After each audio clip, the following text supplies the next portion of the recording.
with the title Heat Track, and my question is, can I read this poem? Yes, you can read this poem. And I believe it's published online. So that was very sneaky. Okay. I'm going to give what I think of as a friendly introduction to time parallel methods. And before I get started, I'm going to say a little bit about what my actual interests are in all this too. So my main interest is in the creation of long-lived, low-frequency fluid dynamics, so theoretical fluid mechanics in which you're trying to understand how a long-lived structure is created and destroyed. So examples of this are, say, Earth's or the sun's magnetic field, but also I thought I'm mainly an ocean modeler, so I thought I would give you an ocean modeling example. Let's see the pointer here. So this is a simulation of in the Arctic Ocean, just below the sea ice. There's very strong salinity stratification at the top of the ocean where the salt comes out of the ice as the ice changes. But in the very deep parts of the ocean, there's almost no stratification at all, so very weak stratification. And what I mean by stratification, if you don't know, it's the gradient of the density. So there's a very strong gradient of the density in the top and a very weak gradient at the bottom. And between these two layers, these two environments, these shear layers, very strong shear layers exist. And they are not seasonal, they're there all the time. And there's data that shows waves propagating through these layers, and you can see the layers just hanging together. This is completely different than your soapy water when you're washing the dishes, because the fluid actually makes sort of a fabric of itself that isn't destroyed by things that you might think would destroy it. And if it does get disturbed, it just recreates itself again. So it's I'm interested in, that's my main interest. But I also so this is the sort of thing I like to do, idealized simulations of things like this. This is done in the fire drake framework, in the Gusto package. And I bring this up because fire drake is a domain-specific language for finite elements. So we can construct finite element solutions, and in the same language that we do the analysis of them. And of significance, the Met Office's next generation dynamical core is going to have a finite element dynamical core, and their brand new scheme lives within that framework for people who are curious about it. So that's one of my main interests, but I also am interested in taking big time steps so I can do simulations. And I spent many years at Los Alamos National Laboratory doing, theoretical fluid mechanics, but also I would think of it as applied math support for the climate modeling team.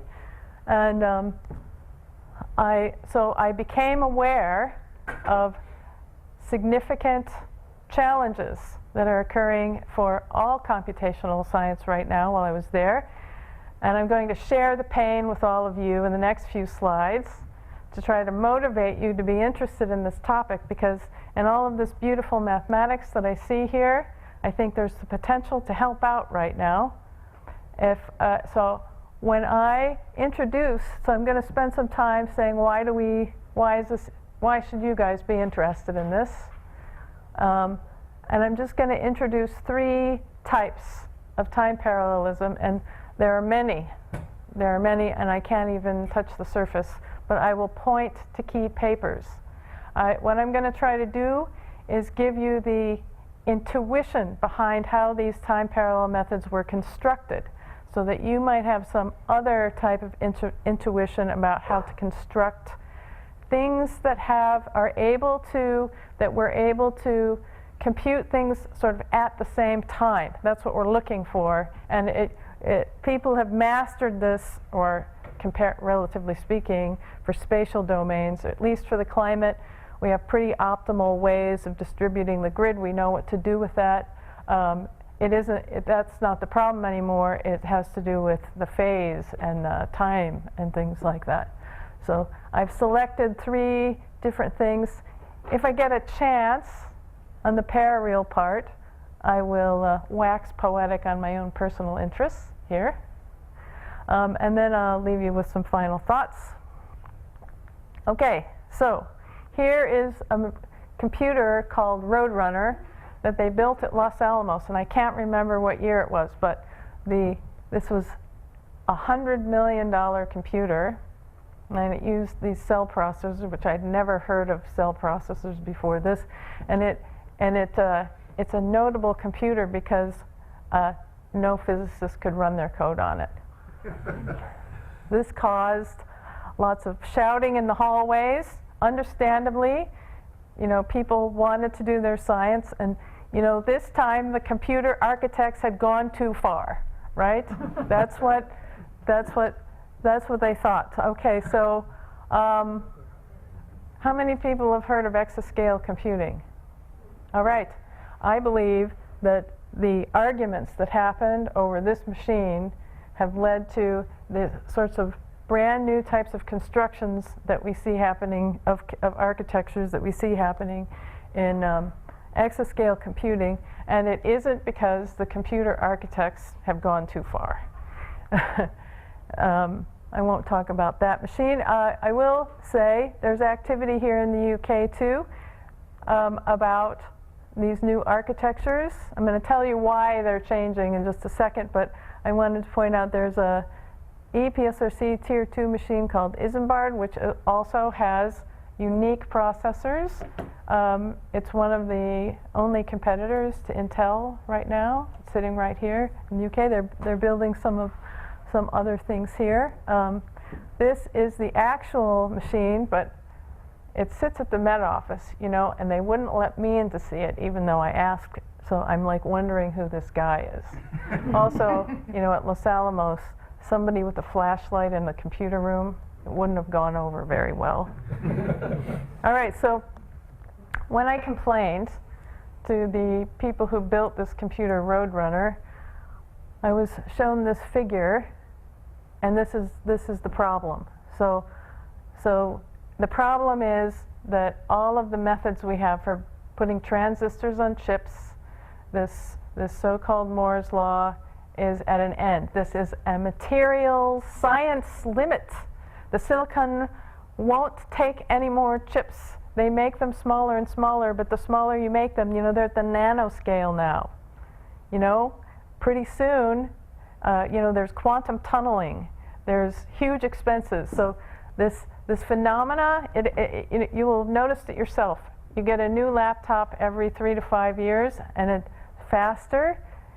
By accident, it's over. The game is over for laptop users too, right? So there's as time goes on, what happens is that this is the power that will be required, and I think 2024 is here, but 2024 is right around the corner, to do 1 exaflop on a big exascale computer. This is a projection. If the technology was to be created like it used to be created, this is 200 megawatts. So just as an example, a city of 80,000 people is estimated to need about 45 megawatts. So there's no country that's going to pay 200 megawatts for our interests in high-performance computing. So, okay, the goal of exascale computing, as you hear about it, is to try to do this with 20 megawatts. That's the goal. That's why the architectures are confusing and different. And what has happened is, instead of having faster processors, we're going to get things like million and billion way parallelism. So this is where I'm proposing these beautiful geometric methods where all of this structure is being found. Potentially, could other types of structure could be found. Now, if you're interested in knowing more about Moore's law and Dennard scaling and what's happening at the bleeding edge, there was a really interesting 2016 plenary lecture by Mark Sinner, and you can go and watch him give the talk. And he also talks about what isn't working and what the challenges are. But he's not even talking about the algorithm, he's talking about just even the software structure.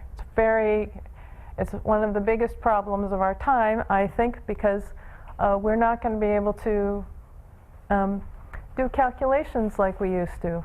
So in fact, if you were to take today's climate model and just port it onto one of these new computers, it runs slower, right? So, okay, so here's a problem for climate and weather, but it's really for any type of physical phenomena.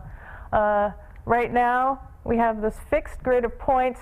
Say, imagine the sphere broken up into elements, and there's some number of grid points per element, and each one of these is on a processor. So if it's pretty optimized already. If you were to increase the number of grid points, what would happen would be, or let me start with this one. If you were to add more processors to the problem, the number of points that you had would decrease, and you'd spend more time communicating between these processors. So the climate community has gotten pretty good at knowing what that optimal distribution is. So the other way you can use more processors is to have more grid points. If you use more grid points, the time step has to go down if you still want accuracy. And so there's optimal, we're reaching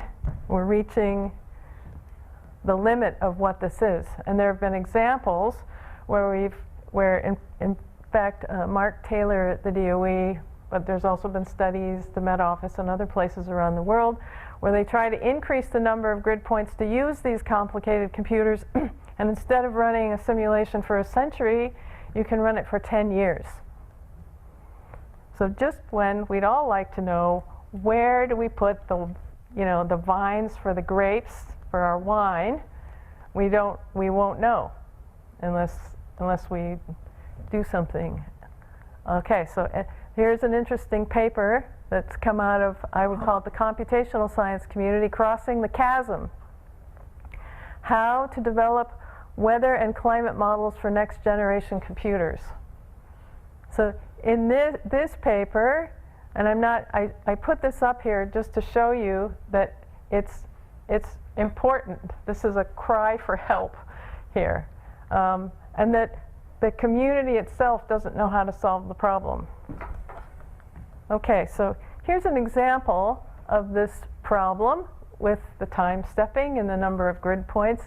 Just as this is the linear rotating shallow water equations, and I'm not going to show you those. They're just an evolution equation. There's an oscillatory term. There's some dissipation and a quadratic nonlinearity. And what you can see here is for different grid resolutions. So this is just a square, 32 by 32, 64 by 64, and then 128 squared at the top. And this is the number of processors. And this is the scalability. So in this case, larger is better.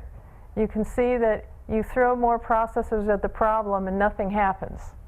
You don't get a better scalability.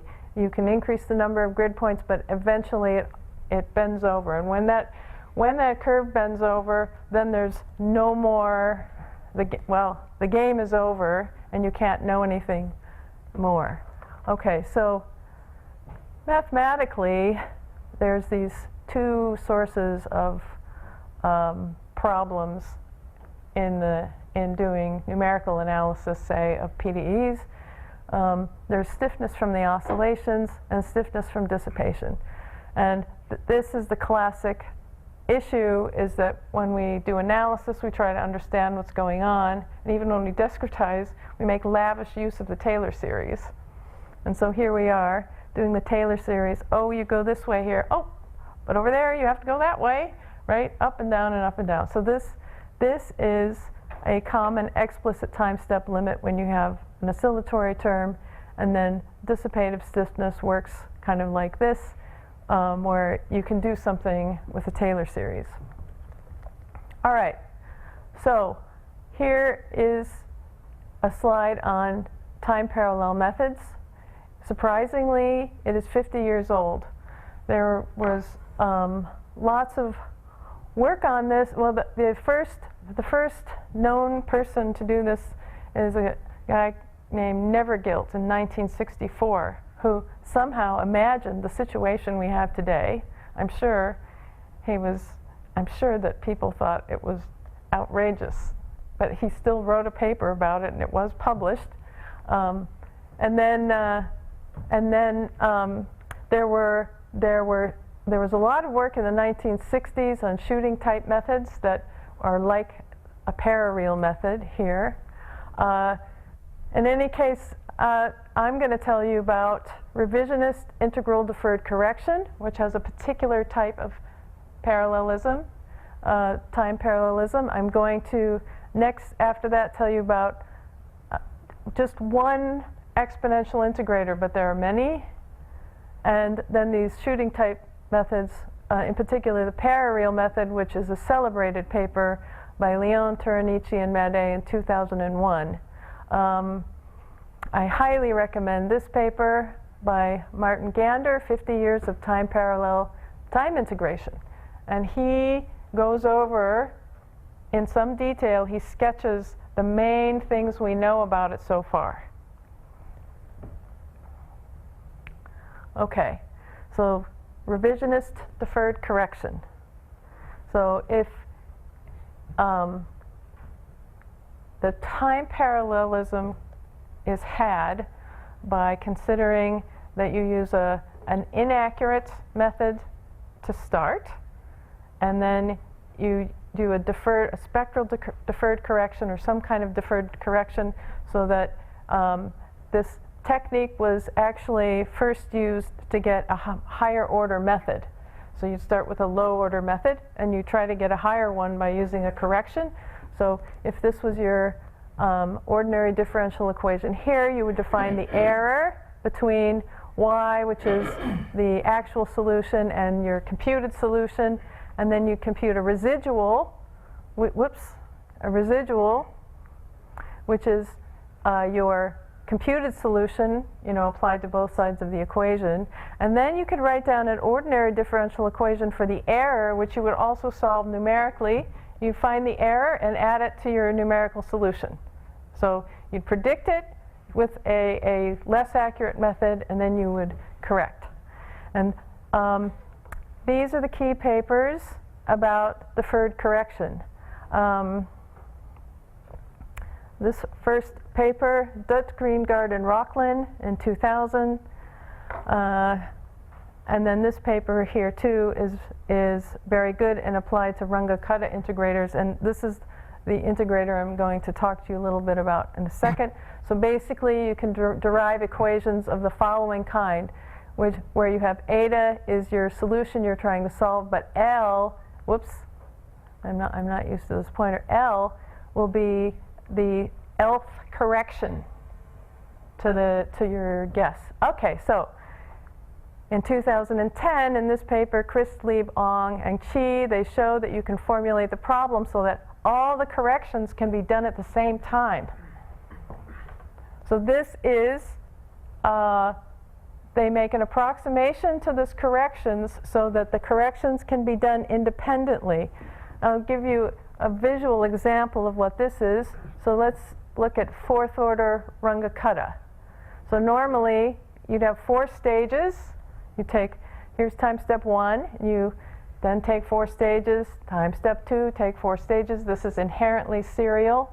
This is absolutely how we do things in many parts of physical sciences and stuff like this, but we can't do that anymore. So here is what this spectral deferred correction gets us.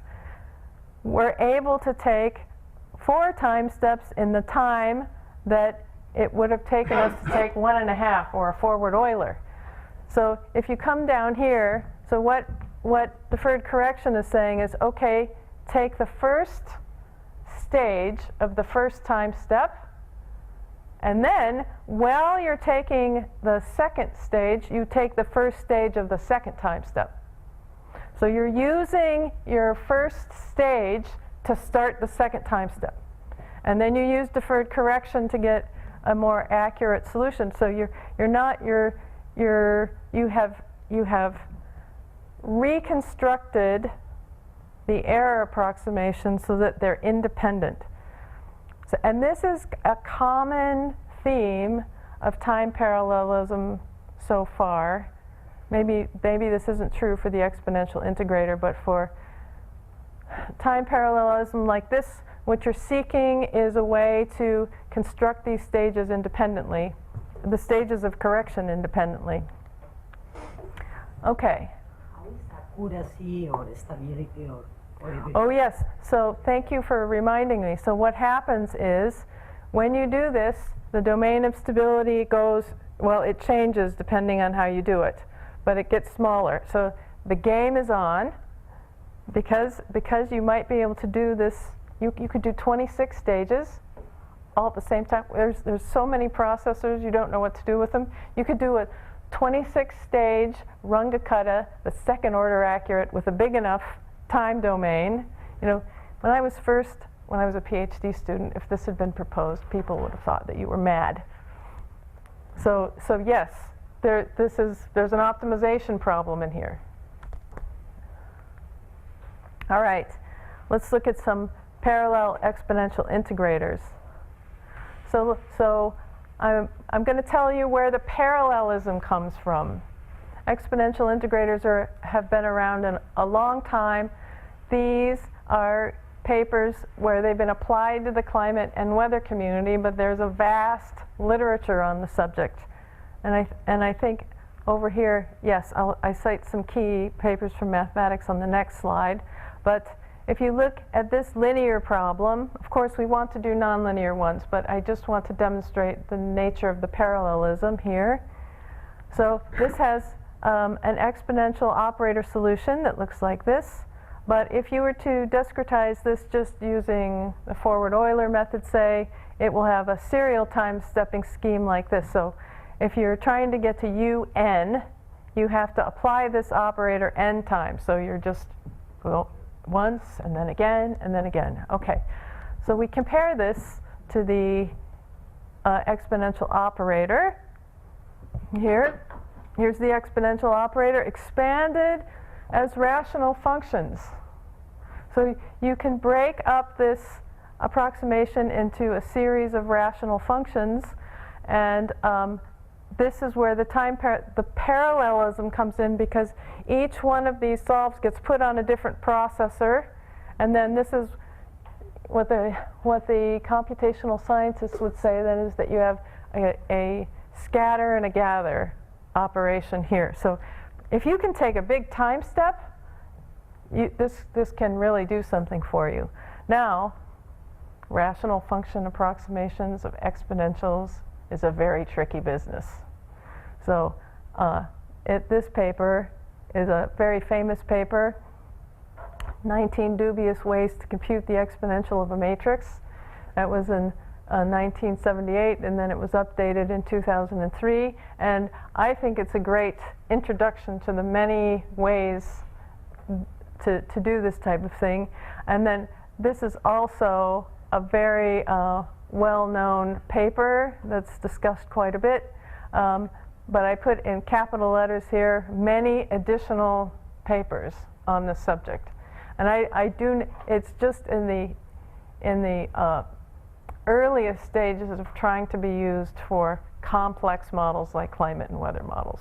But this is how we get parallelism. So, you know, when I was seeing some of the talks at the workshop, I was thinking that sometimes when we're doing the analysis, we're doing expansions of things. Could we use potentially other types of expansions in this way to make approximations that are also parallel in time? And, yep. Can explain again what you mean by parallelizing the exponential equation? So this operation is parallel compared to this one. So this one, if you're trying to get to the time n, Tn, you have to apply this n times in a row. The Okay? Em and A and alpha m, they are coefficients that you're giving me? Yes. So you'll get those at the beginning for at least the one I'm going to talk about. You compute those at the beginning. But this is parallel because each one of these you do on a separate processor. So this in itself is a linear solve, and you're doing them separately. Right? So we were looking into this particular one in order to do the parareal method, which I'll show you next, in which we map the entire PDE into, we use the exponential operator to map all the unknowns into the place where the waviness is, and then we do analysis there. But that's coming up. That's one of the reasons why we did this. But I'm going to say just a few more things about it.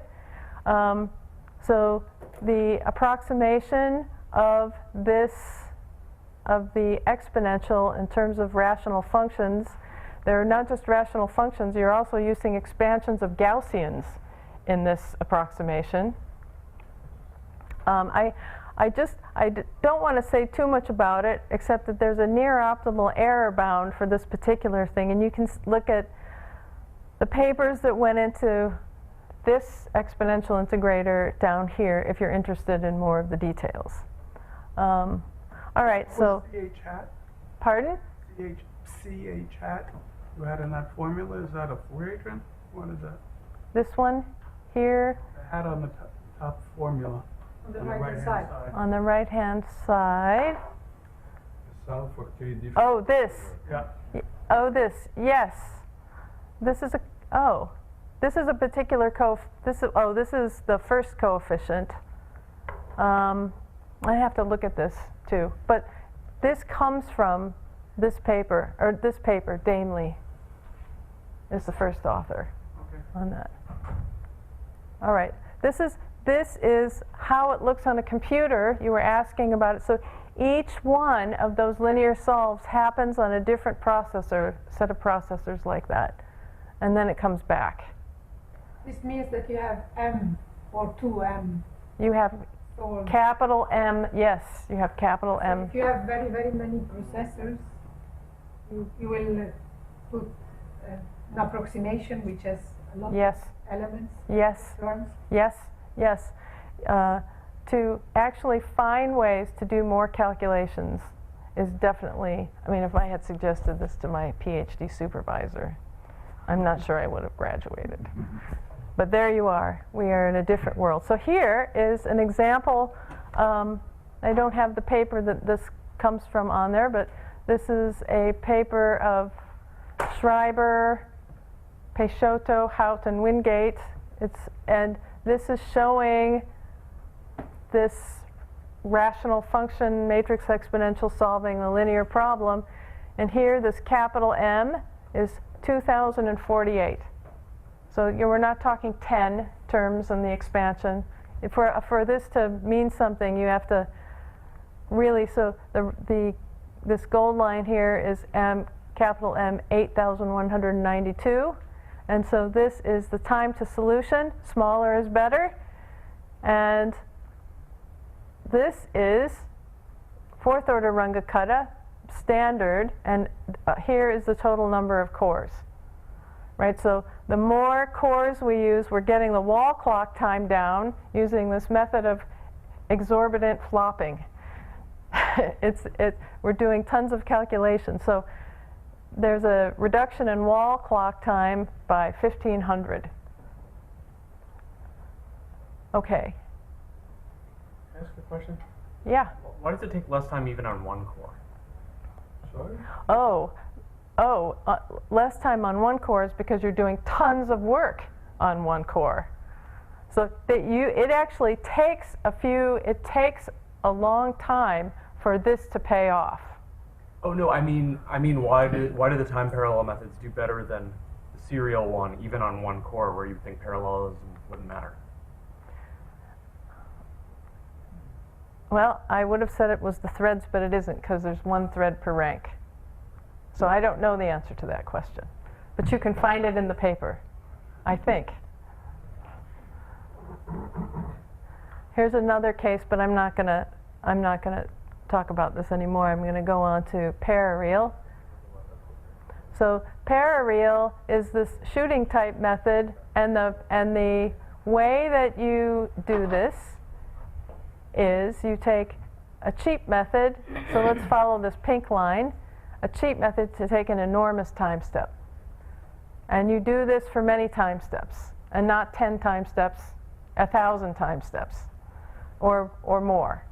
And then, in between each one of these, you take a fine time step. And where you get the parallelism is that you do these fine time steps all at the same time. So rather than having to wait for every little thing, you do the fine case all at the same time, and then when your fine time step reaches this point here, you do some kind of update.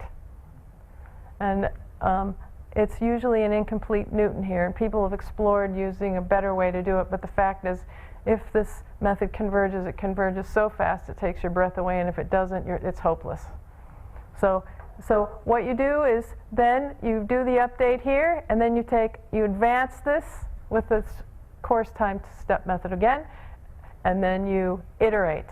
So there's not iterate. You do it again. Yeah, you iterate again and again. So if your course method is cheap, if you can take many time steps, and if the method converges quickly, you can get really significant parallel speedups with this method. The problem is it seems to be absolutely perfect for the heat equation and nothing else. So my advice is, if you get curious about this and you want to do some time parallelism, you'll have a good sense of satisfaction in attempting it with the heat equation. Okay, so for weather and climate prediction, but I believe that this is representative of how the physical sciences see this method.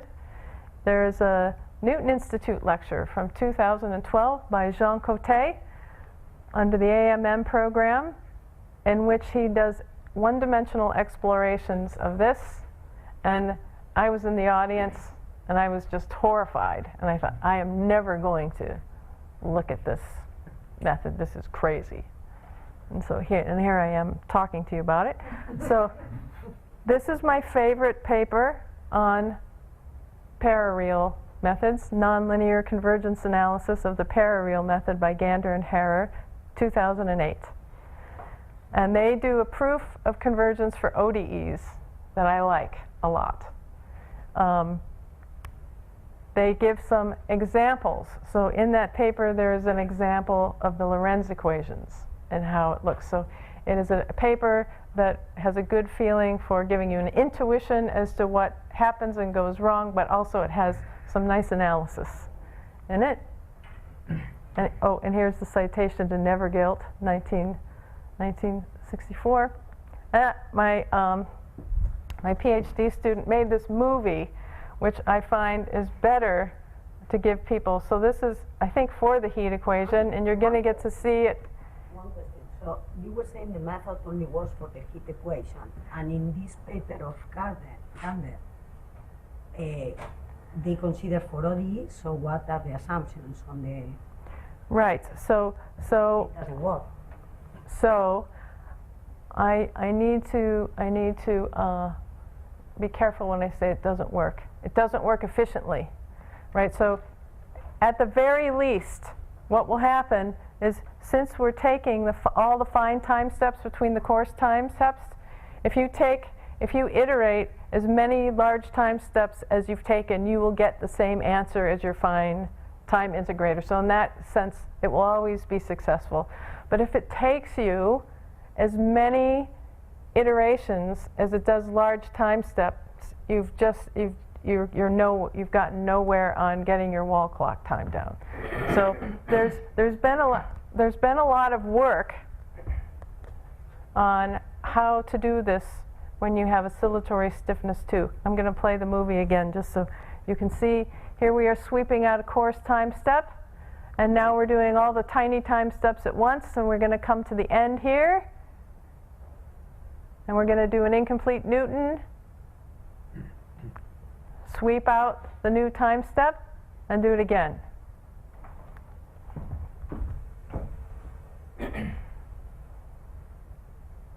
Okay. Excuse me. Yeah. Do you have an idea of how many iterations you can allow for getting some gain? It really depends on how you do it, what your coarse propagator is. So a lot of people like to first use an implicit method to take the big time step. And in fact, if you look at the Newton Institute talk that I pointed you to, that is exactly what people first do. They'll use an implicit method to take a big time step, and then if you're doing that with an equation that has oscillations in it, or at least the equations that we look at in weather and climate, it screws up the phase speed of the actual waves, and then, as I'll talk to you about in just a second, it ruins the low frequency content because the waves create to having a low frequency content. So that's what I'll tell you about. This is the nod for the method, right? Yes, this research into the parareal method is very active right now as people are trying to figure out in what way. We don't even really, well,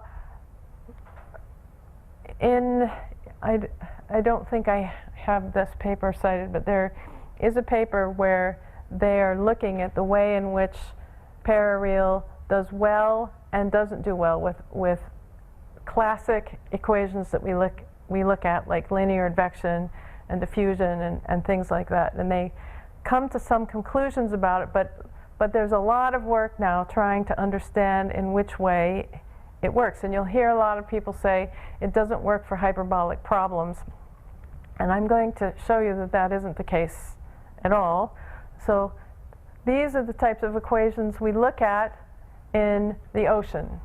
So there's two linear terms, and then there's a quadratic nonlinear term, some dissipation, and it's being advanced in time here. There's an initial condition, and these terms, for example, I was telling you about the stratification in the ocean.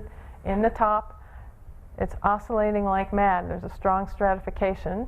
And in the bottom, there's nothing, right? So just me picking a small parameter here, that doesn't help me do that problem. It gives me some insight, but standard asymptotics, which is where I'm going with this, isn't as helpful as it might be. Okay, so this comes from work in PDEs analysis on fast singular limits, which is one of my interests, and I collaborate with analysts on this. Let's see, I'll skip that.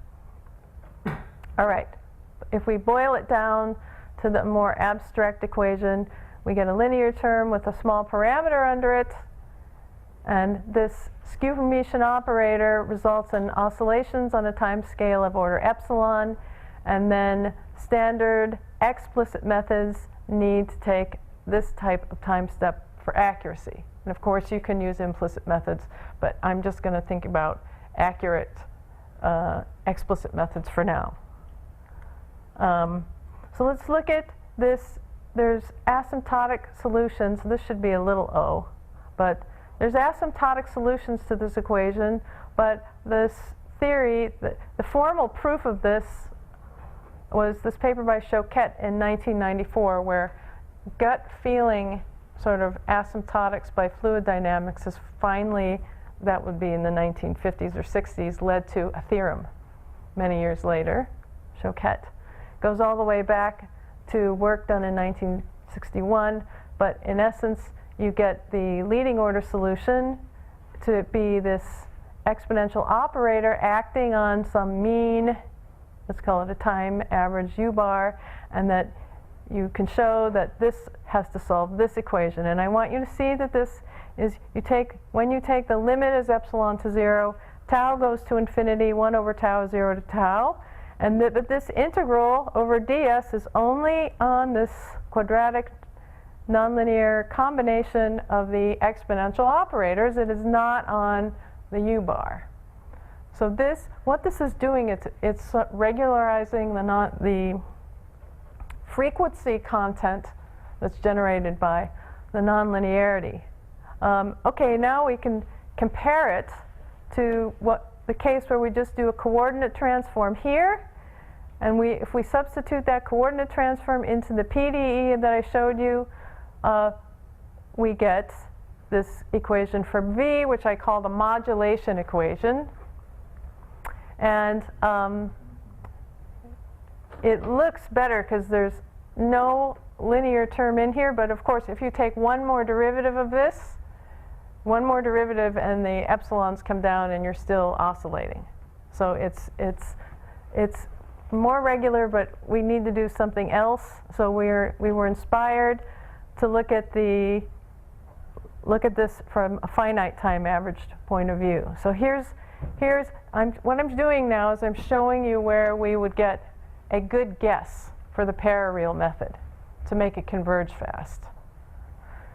What we do is we take this nonlinear term and we say, instead of t goes to infinity, we say 1 over t, 0 to t naught, so we do a finite integral, and this is a sum. And this smoothing is only over the exponential operators, not the solution, in the spirit of the asymptotic solutions. And we get a theorem for the parareal method, convergence of the parareal method, that is basically superlinear. It converges with this approximation for the coarse solver, we get a superlinear convergence of the method. So this isn't true that this parareal method doesn't work for hyperbolic equations, but we're doing something very specific with the frequencies. And I don't want to show you. Constants depend on the Reynolds number and on all because that's the question, right? So that is a very interesting question. I would say in this particular case that the Reynolds number isn't having too much to do with it. Whatever is making the hyperbolicity dominant. Yes, that is true. It depends. Yes. This is the source of the creation of these low frequency structures I was telling you about at the beginning, and it is the source of the error in the parareal method. So honestly, for me, the parareal, how many iterations it takes to converge for me, that's my norm as to how close my approximation is to the low frequency solution that I'm looking for. Let me not show you that. I'm going to show you an example of, so this is a Gaussian in 1D with these terms. The initial condition is a Gaussian, and I'm going to take 1,200 big of these time steps, and I'm going to use this method I just showed you, and one coarse time step has this many oscillations in it. It's 0.3 for the case I'm going to show you. Epsilon is 0.01, and we're within the asymptotic limit then. And then here's what the error. So this is the relative L infinity errors. Actually, this was for epsilon. Well, I just picked a slide for epsilon equals to 1, even though I just showed you the epsilon small thing, but that's okay. It's the same for no matter what size epsilon is, I think.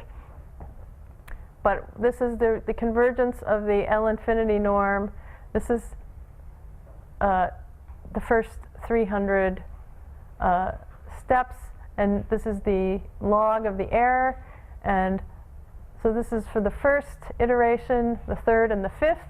And what you can see is that we're going down pretty quickly. So this goes from 0 to minus 1.2, minus 2.4 to minus 3.4, and then finally we're getting down here to 4.6. But I wanted to show you that this error, this is the L infinity error of this time. This looks stochastic.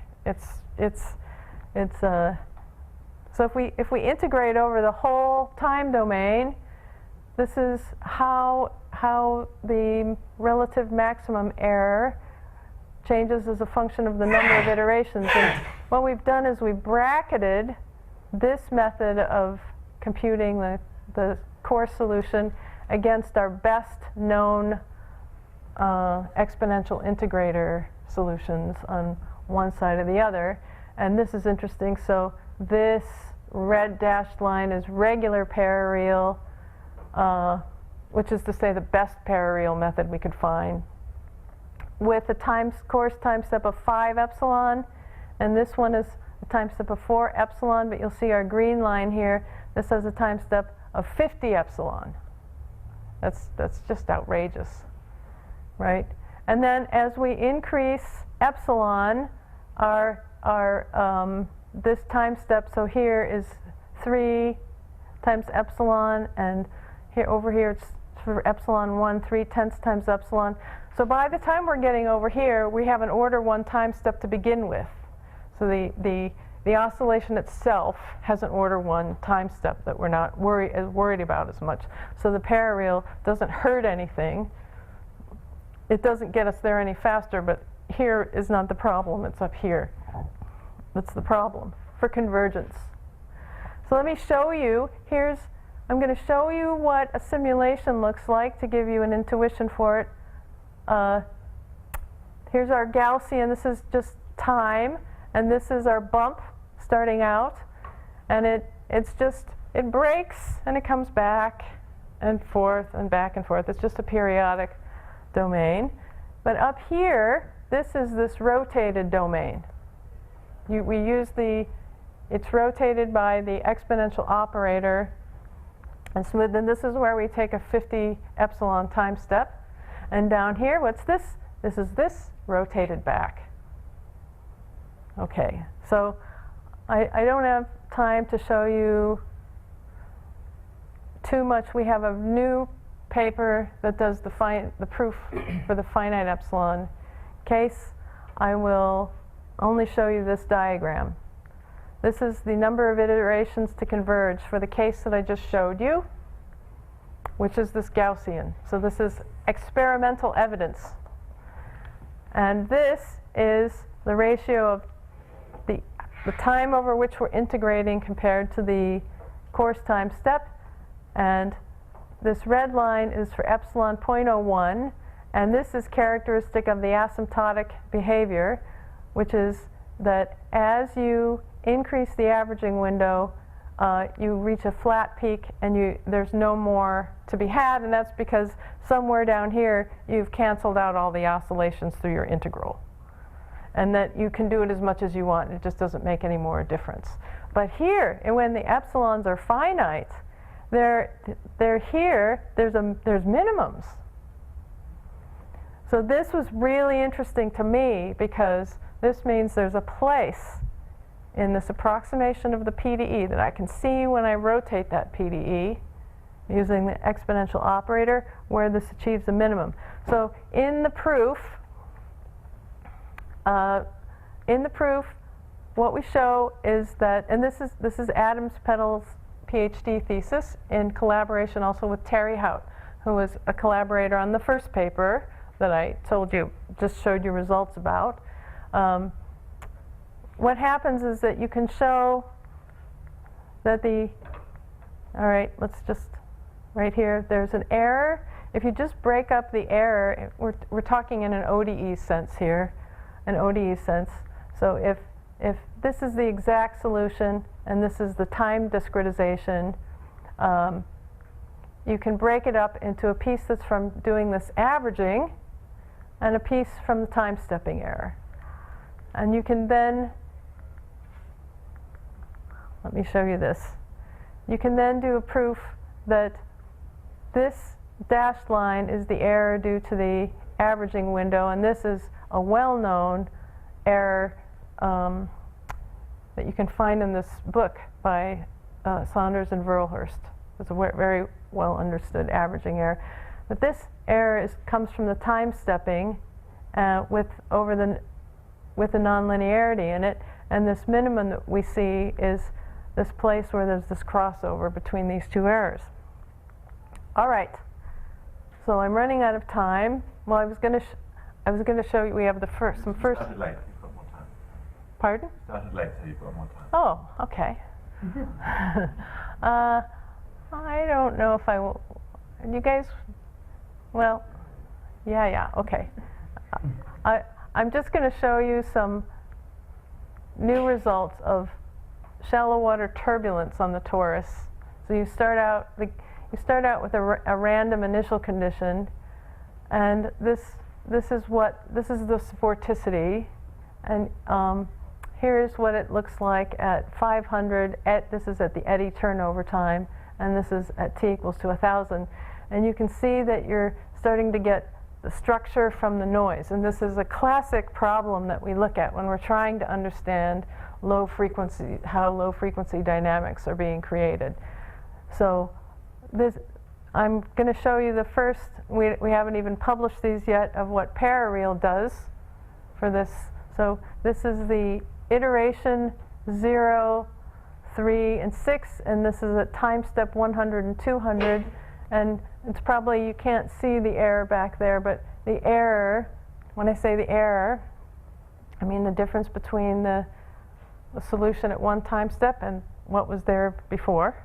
So we're driving it to 0. So here it is, 10 to the minus 2 here, then at iteration 3, 5 times 10 to the minus 6, and then at iteration 6 we're down at 3 times 10 to the minus 10. You know, this is 2D turbulence. This is, well, you know, I'm amazed myself, and I'm still suspicious.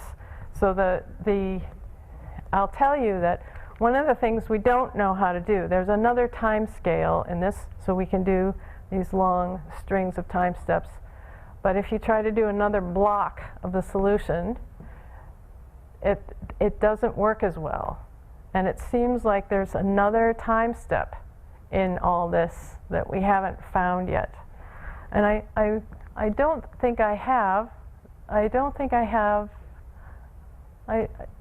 not going to be able to show you. I have a very messy slide that often helps show what's happening with the mathematics, but I don't have it now, so that's too bad. I will finish.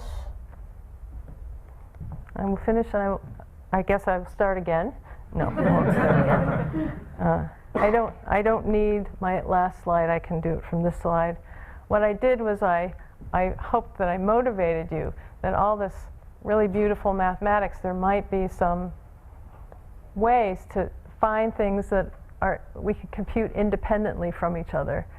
And I introduced you to time parallel methods, in particular these deferred correction methods. Here the parallelism comes in because people figured out how to do deferred corrections independently of each other. So we were able to do things concurrently in time to make some progress on the computers. Exponential integrators, the parallelism comes in there from approximating a time step from a sum, and we can do the sums in parallel. You could imagine that, and this is a problem that's being worked on too, is that for every linear solve on every one of those processors, those also could be done with parallelism, right? I introduced you to the parareal method, which is the one that's, I think it's most difficult for us in fluid dynamics to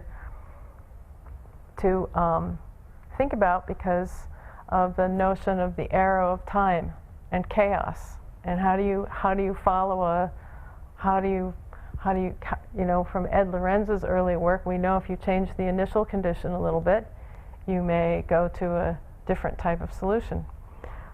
So I would say what I think about the proof, so both Terry and I had a 2014 paper, that was a proof of parareal convergence with an oscillatory term. But the proof only holds in the limit of epsilon goes to 0, and we made use of the proofs in PDEs analysis. So we had a bound from the analysis of the PDE to use in the numerical analysis. But we didn't know what to do about the case of finite epsilon, which is the more interesting case and is the more real case. And we now have a proof for that that is also very interesting, but there are still mysteries in the analysis and how it changes the fluid dynamics. But there, I'll tell you, I think the parallelism, at least when there's oscillation, so I'm not speaking for the heat equation, what we have is the low frequency approximation. So it's more like an issue with phase. And then we refine in the frequency. So you add corrections to get your phases more accurate. So it's still a matter of some kind of predictor and corrector thing where you do the prediction part in serial, and then you do parallel corrections to get, you're doing the corrections all at the same time. So those are the, if you take anything away from this talk, what I hope, well, first of all, I hope you don't believe that parareal doesn't work for hyperbolic problems. It mostly doesn't work for hyperbolic problems. But I hope that what you take away from this is that there is some need to do things differently than we have. And I think it's one of the big problems of our time, which is just, well, we're just when we want to know more about what's going to happen regionally, somehow, you know, come on, silicon, just a little more. But no. So there's a need for more mathematics, and there's potentially stuff that is being discussed here that you find when you are trying to preserve things like the conservation laws, or you've got topological structures that we know relationships with that we didn't really fully know before. So I hope I've encouraged some people to take a look at that. Thank you.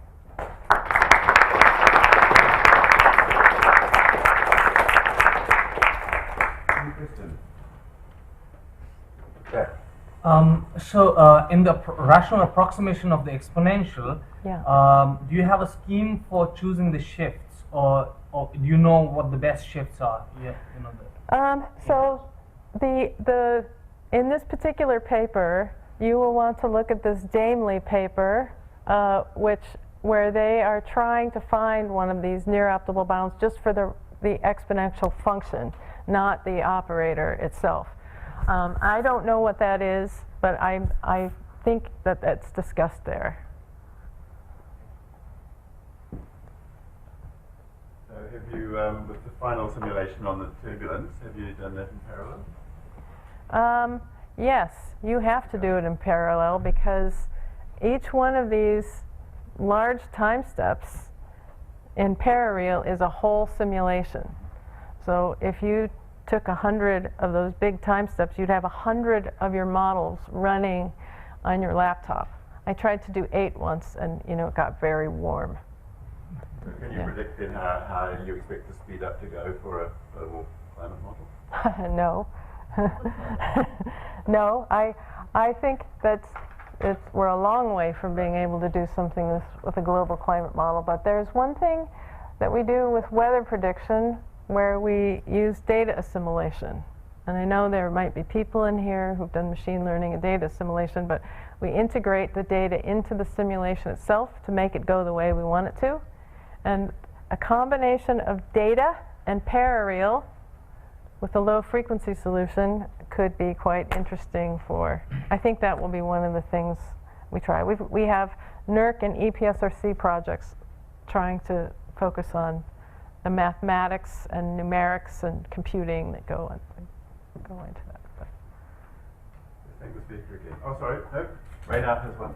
I was wondering if you could say anything about whether there's a special role that dissipation plays in these parallel algorithms. Yes, indeed. In the simulations I showed you for the 2D turbulence and also for the Gaussian propagating along, we use hyperviscosity, which we treat as we use Strang splitting with the dissipation too. So we use an exponential integrator to do that. I would say there are also many methods to use exponential integrators on dissipation type terms. I'm not an expert at those, but they involve Krylov spaces and all kinds of stuff, of which I think you could get parallelism out of that too. My own opinion is the thing that's creating the low frequency structure is the nonlinearity and the way the frequencies rearrange, the linear wave frequencies rearrange themselves. And that's what I'm looking at. The dissipation has a role in terms of making turbulence, but not this 2D turbulence that I showed you. The 2D turbulence is making structure, low frequency structure. So 3D turbulence, what you would see is this massive decay, and you'd see all kinds of interesting stuff happening with the dissipation. And I can imagine that there's something to be done with it, but I haven't looked at it myself. I guess my question is also, what about parallelism if there's no dissipation? Well, if it's the Euler equations, they'll blow right up, won't they? So people write papers about and study linear advection that has no dissipation. That's definitely a problem that people look at over and over again. In fact, when we were going through the peer review process for these two papers, the reviewers understandably were asking questions like, well, listen, if you cannot do parareal for linear advection, how are you getting around that? And the answer was, we don't do that term. We rotate the equations away into the place where those oscillations are, and there is no linear oscillation left by the time it gets to me, right? So I don't know about zero dissipation, but there's a lot of literature on the basic equations like the heat equation and linear advection and stuff like that. Yeah, we know that there are several situations with nonlinear PDEs, that we have an infinite dimensional structure, but beneath this sits a finite dimensional structure, Yeah. which explains almost all of it. Yes. Like homogenization, like inertial manifolds, and so on. Yes. So the question whether this sort of approaches work precisely because you have some sort of lower dimensional structure sitting underneath. Yes. Similarly, say, to HMM. Yes. Yes. Okay. So I have something to say about that, which is that I can take you back to these fun slides that I have about the history of this notion in climate and weather prediction, which I didn't show you in my talk. But the idea that the low frequency solution lived in a special place is absolutely something that has occupied fluid dynamics and continues to occupy us.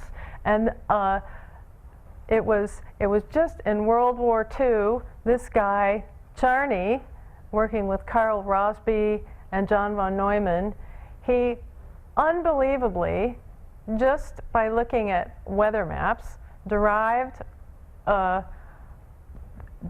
solution that was only shown by Choquette in 1994 with a theorem that it existed, and it was, it's a fast manifold because there are waves still on it, right? So, but this prompted many years of discussion in the fluid mechanics community of, all right, there are these interesting things called manifolds.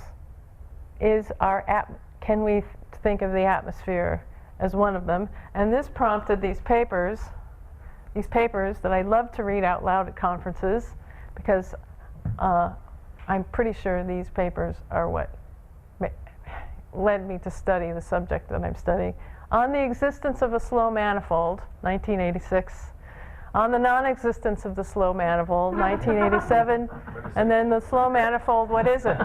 So mathematics has a very clear view of what is a slow manifold and what is a fast manifold.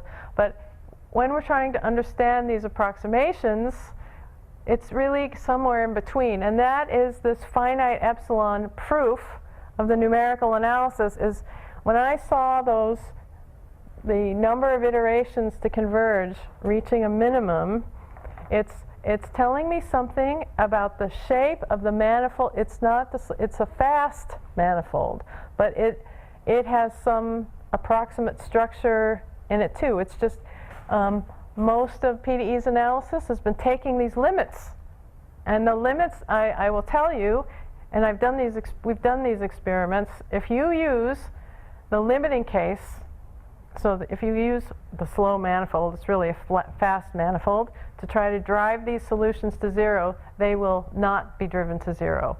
Those equations are not a good approximation to the finite epsilon case, but there's still structure. There's still some kind of, there must be sets of manifolds somehow in there that we're looking for. So somehow PDE's analysis keeps taking a limit, and I keep saying, no, stop taking the limit. And they're like, well, we don't know what to do if we don't take the limit.